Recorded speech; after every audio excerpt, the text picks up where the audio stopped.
All the liberal ones had him down 6. Insider Advantage, Morning Consult, they had him down by 3 or something like that. So he's not. I think everybody on the right or the conservative side should remember when everybody says the Democratic Party's gone from 29 to 27 to 23, that does not mean the Republican Party has got a shoe in. It just means people don't like what they hear from the Democrats. But the Democrats are suicide bombers. I'm using that metaphorically. They're causing so much chaos and so many crazy things that makes their brand look terrible. But when they blow themselves up, Donald Trump is near them, and he's getting down. They're driving his numbers down too. The media. Well, they're going back to one of their old favorites again, Victor, and that's impeachment. Today, I don't know if he was on ABC or where, but Chuck Schumer, the minority leader, senator from New York, was talking about, let's we take over again. We are going to impeach Donald Trump. Well, he knows he can't impeach Donald Trump. He's in the Senate. It has to come from the House, and they have to win the House. They may. And he's only saying that because he's terrified that he voted in a wise manner to ratify the budget, and then he's going to be primaried by AOC, and he's got to get radical. He reminds me of, I've mentioned before, in Euripides Bacchae, there's a character, Pentheus and Cadmus, these old men, and they put on kind of hip little garments and they act like they're cool. That's what he is like. He's a septuagenarian like myself. His time is over, and he's afraid that the youth are taking up, so he's going to try to out-radical them. We're going to impeach him.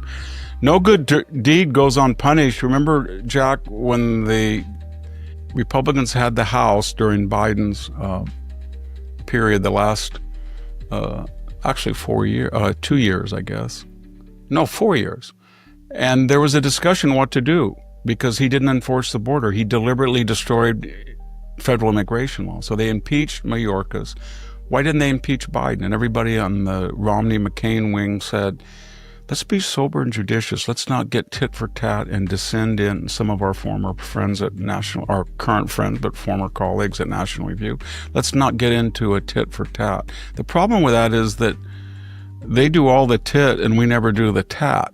So then they do more and more. And I think it was a 50-50 proposition. They should have impeached Biden for that, for destroying the border. But I guess they felt that he was so decrepit and he was a waxen effigy that it was better to have him in non compos mentis rather than to embarrass him further and give him empathy. But they will impeach Donald Trump if they win the House. That is for certain. And I don't know if it'll backfire on them. I hope it will. But they got to be very careful because everything is 50-50 now. The border is closed, but the deportations, they got to figure that out. They're close to a peace in Ukraine. It could blow up, but if it goes, Donald Trump's going to. All the economic indicators, as I said, are good, most of them.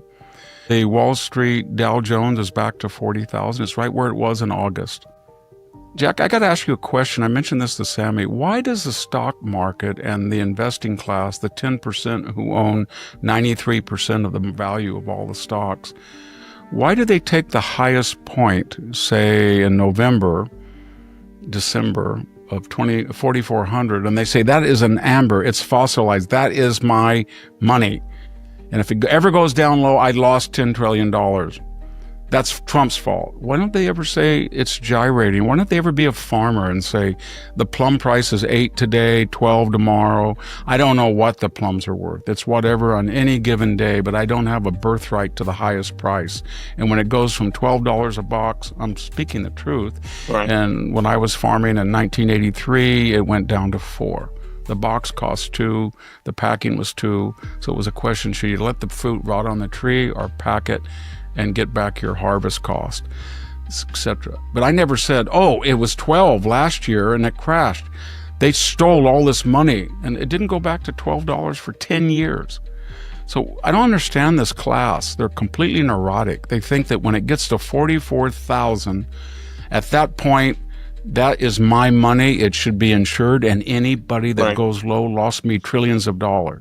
But they never say, it was 38, it was 36, it was 30, and Donald Trump got it up 65%. They never say that. They will tell you that in one way. They'll say, invest your money here because over time, yes, there'll be fluctuations, but over time it will. The graph They say that to us, but to goes them, north. But then when it fluctuates, yeah, they get a little soil themselves. you know, I sometimes. go into some local stores, and a lot of the Hispanic community watch Fox. So sometimes the people come up and talk to me. I can think, the last 50 people who came up and, about Trump or whatever the conversation was, not one, zero, nothing, nada, have ever said, I'm worried about the stock market. Not one. It's jobs, price of gas, can't pay the PG&E bill. So these are the 50% of America that have 1% of the market capitalization. The other 40% have 7%. Yeah. And Well, I think the stock market is critical to our economy, but this idea that you go into a complete panic because it goes from 44 to 40, and then every single day, this is the worst start in January in history. Well, yes, it went up to a record 44,000 after people got elected Trump. So of course it was at an all-time high. It had nowhere else to go. But and then you know what's going to happen if he cuts these deals and you get all this investment starts to come in and reified, it's going to go crazy, the stock market. Yeah. But I don't want to keep hitting the Wall Street Journal, but today, Sunday, as I'm speaking, I never read hard copy, but I was at a hotel speaking and I read the hard copy Washington Post and Wall Street Journal, and it was just you know what I did today, Jack? I looked at the news, the reporters for the Wall Street Journal. I won't mention their names out of deference, but then I hit them and looked at the articles they'd written prior, and then I Googled some of them. I would make the suggestion that they are to the left of the New York Times reporter. Mm-hmm. Yeah. The editorial page is libertarian. Yeah. It's not conservative, it's libertarian. It's a schizophrenic enterprise between its news and its... It is. What did your friend... What did our friend Peggy Noonan have to say this week? And was she lamenting? She was talking about the next pope. Oh, okay. Yeah, well, I have nothing against her. She's a very nice person, but I don't read one word she said. Because I would if it was consistent, but it's one day Donald Trump is elected and we've got to worry about the lost interior of the country, and we've got to be more empathetic, and that's what the election's about. And the next thing it's racism and divisiveness and all that. You know what I mean? It's just Yeah. I could give a treatise on her, but that's why I really like this speech from this. And I don't want to give the game away, but he's probably, after Elon Musk, the most famous entrepreneur in the United States. And he gave a lecture that was stunning about why we should be confident, why Doge is necessary, why the type of investment and the magnitude of foreign investment that's coming into the United States in high-tech bioengineering, genetics, cancer research, improved crop species, AI, my gosh. And you know what was the theme of the whole thing? What? American nationalism. It reminded me, and he mentioned, I've written all this about, he had a lot of things that I had written about. Not that I don't think he was influenced, but they were parallel. He was talking about the World War II production board, and I mentioned that a lot, William Knudsen, that these people, they're very strange, especially the younger entrepreneurs. They've been told, go out and make money, and we're not going to regulate you, and we're going to do two things. We're going to protect you from those Europeans, and we're going to make sure China doesn't screw you over. But we only ask one thing in return. Protect your fellow Americans. Make Americans stronger. Make the most sophisticated weapons in the world to deter our enemies. Make sure we win the AI. At one point, the speaker somebody said something. You get the impression that everybody picks on Elon, and he came up.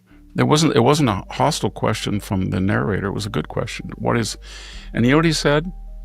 How many satellites does China have?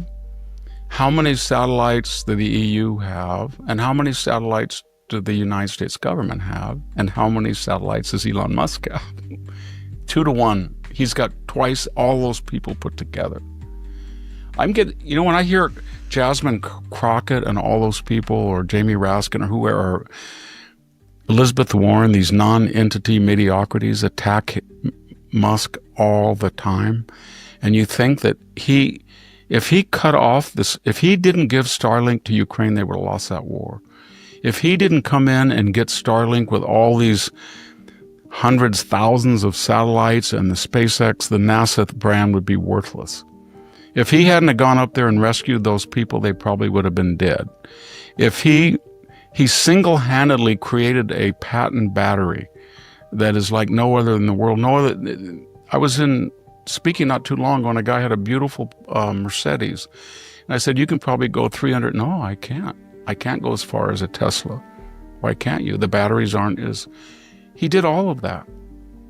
This Tesla that my wife has, it just sits there at the charger, and then the next couple of days, it's like your phone. It's been super, you know what I mean, downloaded, and it's as sophisticated as the new model. My point is that he's done so much for this country. And to hear all these people, I know that he might have a touch of Asperger's like all these geniuses do. That's how they filter out all the noise, I think. Their brains are just fixated on science, physics, math, and they don't have the distractions, so they can be socially awkward. But my God, you compare what he's done for the United States, and then you see these intellectual midgets that get up there and call him all these names. I don't want to make fun of little people. No, you're making, I wouldn't use the word intellectual with them, lack of their. So, by the way, Victor, I was reading Epoch Times or Epoch Times, depending on how you pronounce it, and there was some article about him, and it was talking about, we know he has a company that's a tunneling company. Yeah, boring company. Yeah, boring company. And something about boring a tunnel from the U.S. to Europe that would then have pneumatic travel of an hour. And I'm reading, it sounds kind of, Flash Gordon or Space Age or whatever, but I'm thinking, well, I bet this guy could do that. I didn't take it as absolute fantasy. I remember when Tesla was a little bankrupt company, took it over, and he said something to the effect that all the things that bother you about your car are going to not exist. It's not going to overheat. It's not going to have a radiator. It's not going to have all this oil changes. It's not really going to have brakes. It'll brake on its own. You'll have brakes, but it's not going to be like you have to change brake pads every 20,000 miles. Your tires will go 70,000. It was like, oh yeah, right. And it all came true. And yet, just because he weighed in, they didn't mind when he voted for Hillary, or he said he voted for Biden. People said he voted for Biden. I don't know if he acknowledged that. Everybody was happy with him, and now he endorses Trump after the first assassination attempt. That was the first time he did, and then Doge, and he's spending all this time trying to find. He's never going to get $1 trillion. It's impossible to cut $1 trillion out of a $5-point-something trillion budget in 1 year. But he may get 200 billion. He's at 150. But they hate him, and then they hate everything he's done. But he's done more for us than any other. Edison had genius and invented the light bulb, and then he had this electric company that had a lot of manifestation. Bell invented the phone with help from others, and then he had, what came Bell. Kaiser Steel, he was a brilliant guy. Henry Ford, the assembly line. But I don't think we've ever had anybody who was engineer, scientist, entrepreneur, and then did the whole automobile, and then the whole way we communicate online, and then the space thing, and then social media, and revolutionized all of it. Joe Biden spent $7 billion for the chargers, and there's only like 10 of them. Suddenly, Elon's got charger in Selma, California. There's Tesla. There's a whole bank of Tesla. They're everywhere. Yeah. How did he do that? I don't understand how he did it, but he did it. Plus, he's repopulating the world himself. Yeah, you drive in your Tesla and you put, just on your phone, all of a sudden, all the chargers and stations on your way pop up, and you can reserve. It's just incredible. And the idea that nincompoop Jasmine Crockett would say, we're going to take you down. Mm-hmm. With her fake Southern inner city patois after she went to prep school, or that Elizabeth Warren with Pocahontas. Hey, Victor, Really I've got to ask you about the unnamed speaker. Are you allowed to say what the venue was that this person No, was speaking? it had something to do with my job, and Okay. it's an annual retreat, and there were a lot of my colleagues speaking, but there was kind of the piece de resistance with Yeah. the last speaker, and I have followed him, but it was just stunning. It was just stunning to see someone who is second, perhaps, to Elon, and maybe I don't mean that in a derogatory, but Right. I mean he has the same type of Renaissance skills. Well, let me And to ask see you him to be about. he was so confident. He was just like what we've been talking about, Jack, that things are going well. But And he did it just, go over well with the? I assume there were people there who were policy people, and then maybe some yes. philanthropic Well, people. Did it go over well? With the yes, same with both? yes. Everybody was relieved because you see, Okay. I work at an institution where the word tariff ends all conversation because we have renowned economists, and our economists essentially think tariffs are either A, irrelevant. Trade deficits, excuse me. Trade deficits are either irrelevant, or B, there's no real opinion on, they go up and down, or C, they're good. They're good. And for someone to come along like Trump and say they're bad, and especially when you have a huge budget deficit and an even greater problem with the national debt, especially as Jason Furman, as I pointed out, who is Obama's, and I think the brother of Judge Furman, one of the cherry-picked anti-Trump liberal judges, but he wrote an op-ed saying anytime that the trade deficit is greater than 3% of current GDP, you're in big trouble. And he had a long formula. But the point I'm making is we're over that right now. So I would think that a lot of my colleagues would be more worried than they are. But I gave two talks.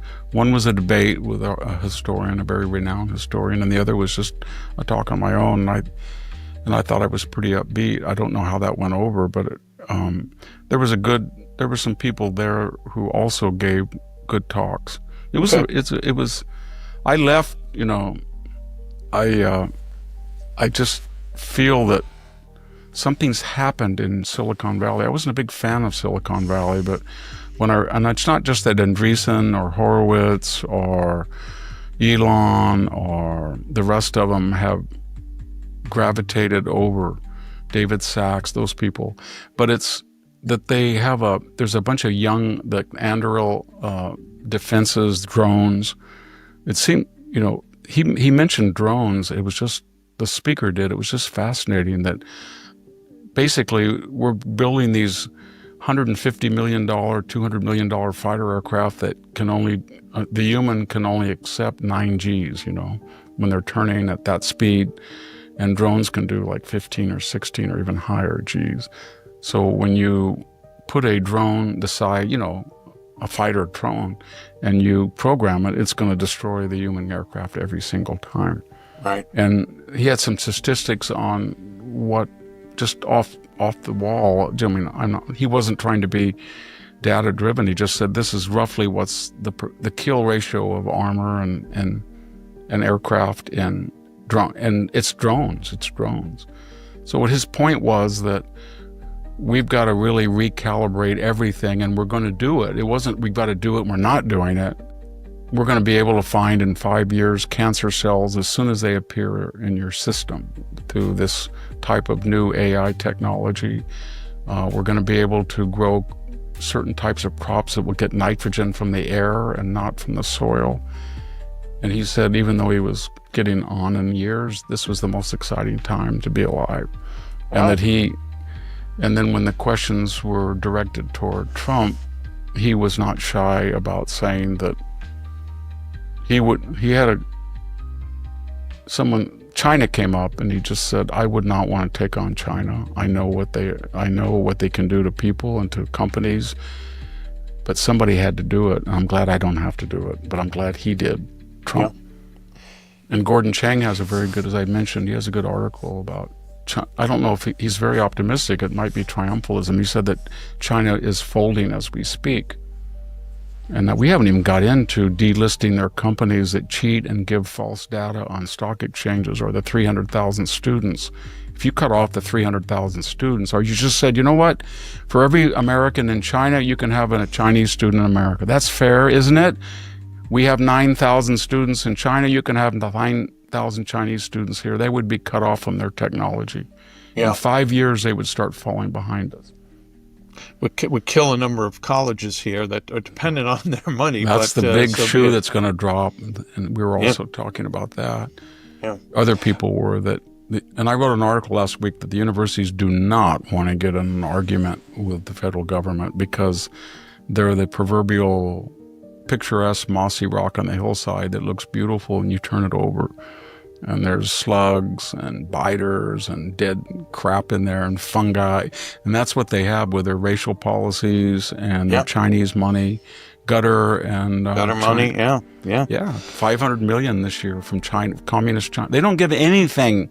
Listeners, you know that better than I do. They don't give anything gutter and communist China unless there's a quid pro quo. They're not philanthropic people.